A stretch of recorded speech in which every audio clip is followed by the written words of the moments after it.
అందరికీ మనం ఒకటి కలిస్తే దేవుడు ఇంకొకటి చేస్తాడండి. ఇలా ఎందుకు అంటున్నానో ఈ వీడియో మొత్తం చూడండి, మీకే తెలుస్తుంది.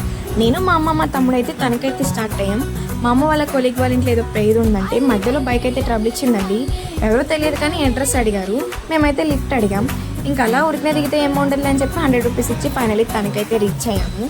వాళ్ళ కొలీగ్ వాళ్ళ ఇంటికి వెళ్ళి కొంచెం ప్రేయర్ చేయించుకుని టిఫిన్ చేసి థమ్స్అప్ వేసి దారిలో నడుచుకుంటూ వస్తుంటే కలర్ చూడకనిపిస్తే తాగేసి ఇంకా రిటర్న్ తణుకు బస్ స్టాండ్కి అయితే వాకింగ్ స్టార్ట్ చేసాం. యాక్చువల్లీ ఏమనుకున్నామంటే ప్రేయర్ చేయించుకుని అట్లా షాపింగ్ చేసేసి వద్దామనుకున్నాం.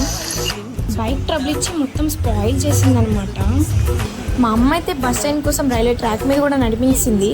అలా తణుకు బస్ స్టాండ్లో తాడేపల్లిగూడెం బస్సు అయితే ఎక్కేసి తాడేపల్లిగూడెం రీచ్ అయ్యామన్నమాట.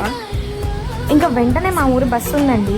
ఇంకా వెంటనే ఎక్కేసి మా ఊరికైతే వచ్చేసాం. ఫైనల్లీ అలా అనుకున్నది ఒకటి అయ్యింది ఒకటి.